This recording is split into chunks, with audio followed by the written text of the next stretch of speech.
Hello, let's paint this beautiful iris flower. I found some iris flowers in my neighbour's front yard, which is what inspired me to paint these. I couldn't obviously pick them, so I was quite lucky to go into the supermarket to find these. I had to buy a flower bunch just for these couple of irises that were in that bunch. I think I particularly like the contrasting colours of the petal. The yellow in the middle is just so bright and stark. This is quite a spontaneous painting. I really did not plan, so which is why you can see I've already started wetting my paper. Back and front is so it's nicely down and stretched onto my watercolor board. I'm going to begin by sketching one flower. I might stick to just one flower because it's a smaller sheet of paper. So the pencil that I'm using here is graphite aquarelle, which is really good even if the paper is quite wet. Ideally, I would sketch it first and then wet the paper, but if you do have a graphite aquarelle, you can wet the paper first and go over it with a pen. It works really well on wet surfaces. So we're using real flour, which means it is slightly different to using a photograph. It could keep moving around, you could hold it in different ways. The good point is that you are able to see it all around. You can turn it the way you like it to be. It doesn't have to be a 2D. You can turn it around, just look around at the different petals and how they are formed, how they are shaped, etc. So I've started with the petal, the broadest and the largest petal right in front of me, and the little two petals on top. Those are the things that I see first, and by looking at this flower I understand the other petals are in the background. So I'm just going to draw what's in the foreground or right in front of me. I'm also going to draw the stalk. And now I'm going to draw the petal that is behind, which is towards the left side.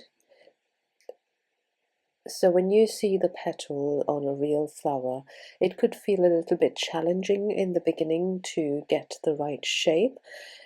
The best idea is to just think of them as simple shapes.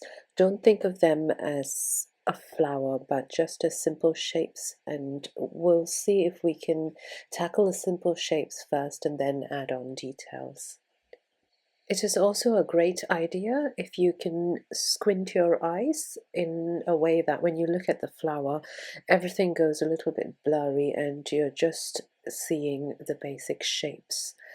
And we can translate those shapes onto our paper.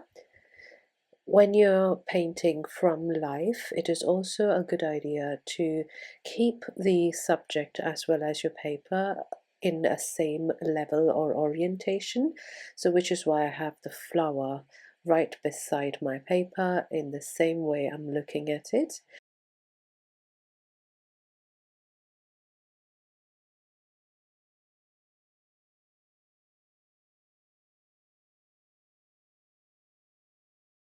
So I think I'm quite happy with the shape of the flower that I have here. So I'm going to start painting now. I'm going to start by swatching the colors that I would like on another sheet of paper just to make sure that I get the right color. The colors that I'm using here is ultramarine blue and a little bit of permanent rose to get a very bright purple. It is also a good idea to see the different ways you can mix the paint. You can start by mixing in your palette, or you can even start by mixing on the paper. So as you can see how I've done here, I started off with ultramarine blue, I added some rose, and I kept adding blue and rose until I got the right color.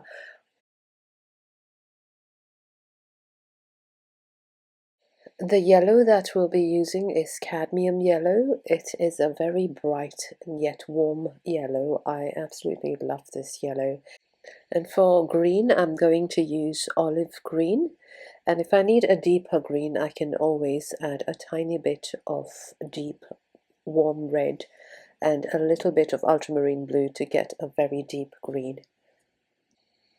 So let's start painting this flower. I'm going to hold it in my hand again, the same way as I've been holding earlier on. So starting with the purple, I always tend to have them pre-mixed in my palette so I don't run out of the color halfway through. So it's always a good idea to mix a larger amount than you need. So I've started painting the main petal, leaving the center white so I can add the yellow a little bit later. You can also add a little bit of water if you like it to be lighter towards the end of that petal. Now I would also like to add more pigment. So I'm starting off with a little bit of fresh ultramarine blue.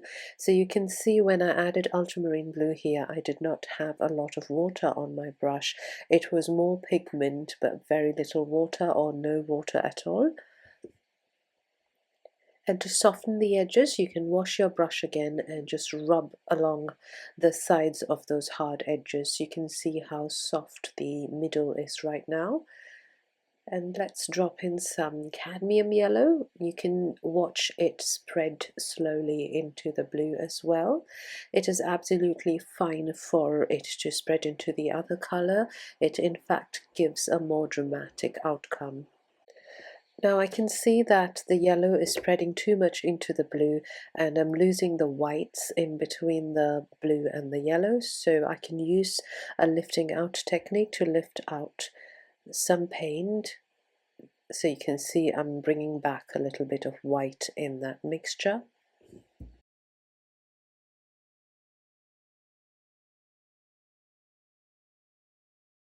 Now I'm going to start painting the other two petals, which is on top. I start with the same mixture that I have on my palette, and you can see how it's a little bit lighter, the top two petals, so I'm going to add a little bit of water to water it down, make it lighter. So I'm going to start painting all the other petals as well. Again, using the same mixture of ultramarine blue and permanent rose. I have it ready on my palette so I don't run out of it.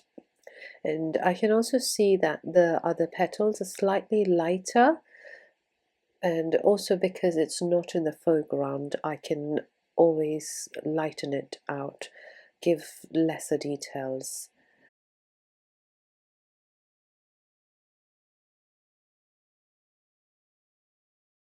And now I'm going to add a little bit of yellow in the middle as well.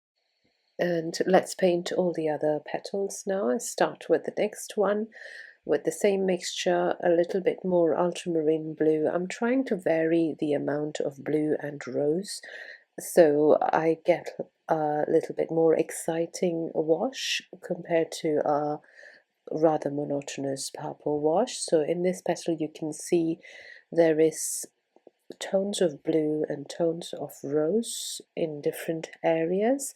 This is simply because I dropped in fresh pigment onto the paper and used some water to water it down and lighten it.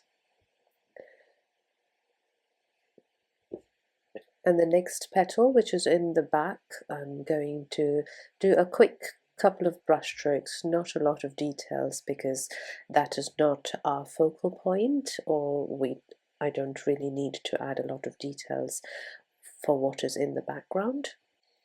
And as I'm painting the other petals, I would also like to keep the background quite loose and exciting with lots of color bleeds in it.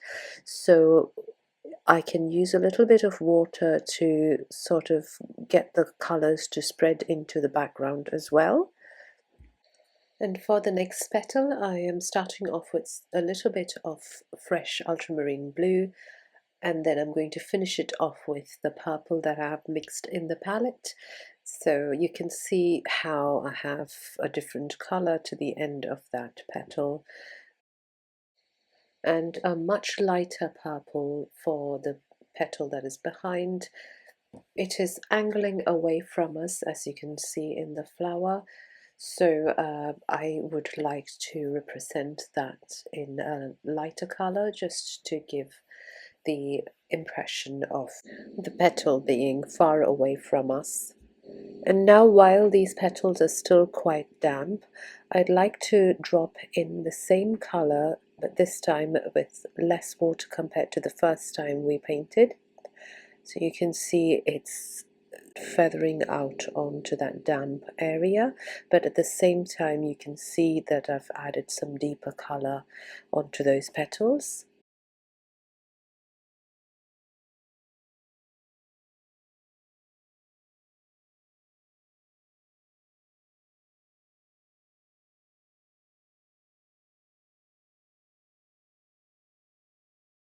And to keep the whole thing a bit more loose, I'm going to wet the areas around the flower, and I'm going to use spatters of the same color, and you can see how it spreads into the background. Because that area is quite wet, you can see how the spatters behave compared to when it's spattered onto a dry surface. And now let's start working on the background. I'm going to start by using a little bit of olive green and also a little bit of cerulean blue for the background. So I'm going to let the two colors bleed into each other.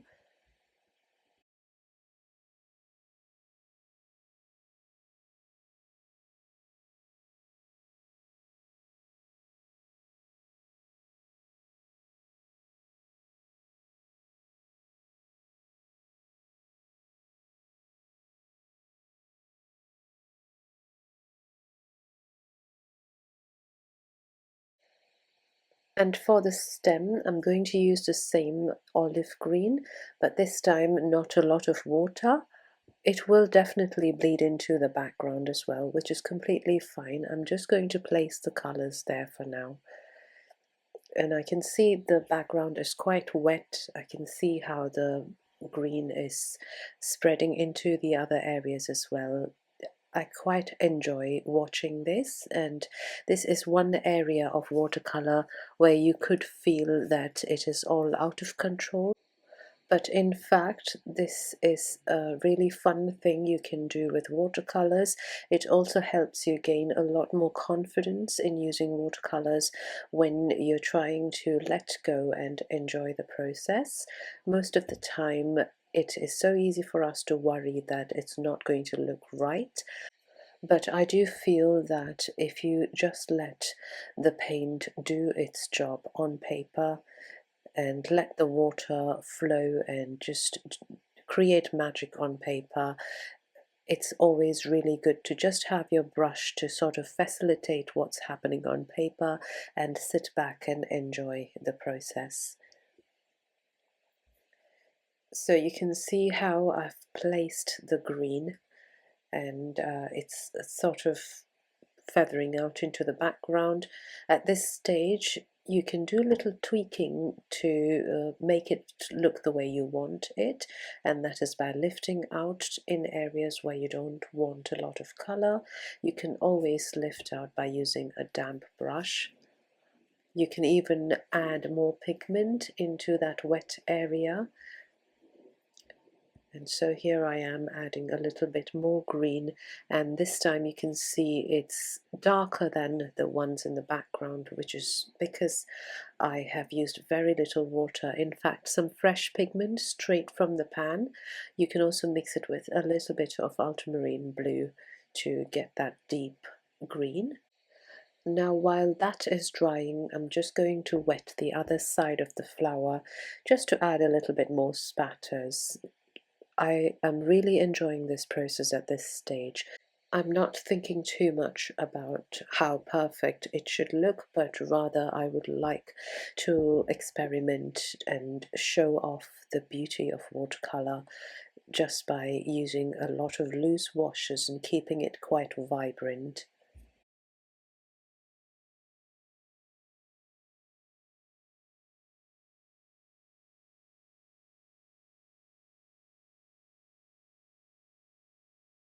Another tool that I like to use for lifting out is a good old palette knife. This just gives me very sharp lines, especially if I want to leave a nice highlight on the stem. I can also use a flatter side to scrape off the paint, but use the sharper end to create a darker line. And now I'm going to leave this to dry, and I'll come back to it to see if I need to add anything more. Now this painting is completely dry. I'd like to add a little bit more deeper colors in some areas just to enhance it, especially the folds of the petals and the stem. And for this I'm using the same mixture of ultramarine blue and permanent rose. I'm starting off with a smaller brush, just using the tip to drop in some pigment in only some areas. And I'm using another wet brush to soften that second layer.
I'm going to use the same techniques to do the stem as well. So if you remember how it could have felt in the first layer when you had all the colors bleed into each other, you might have felt out of control. But now is a good time for me to start building that shape of the stem. So I'm using the same olive green and just painting that stem again, but at the same time I'm not covering up the whole area, I'm only adding like the deeper details. And finally I'm going to use a little bit of permanent rose and cadmium yellow to place them in the center near the folds of that flower, just where the yellow is starting off. It just makes the yellow stand out a little bit more. That's just my personal way of making the yellow stand out. And with this, I have finished painting the iris flower. I hope you enjoyed the video. Thank you so much for watching. Happy painting!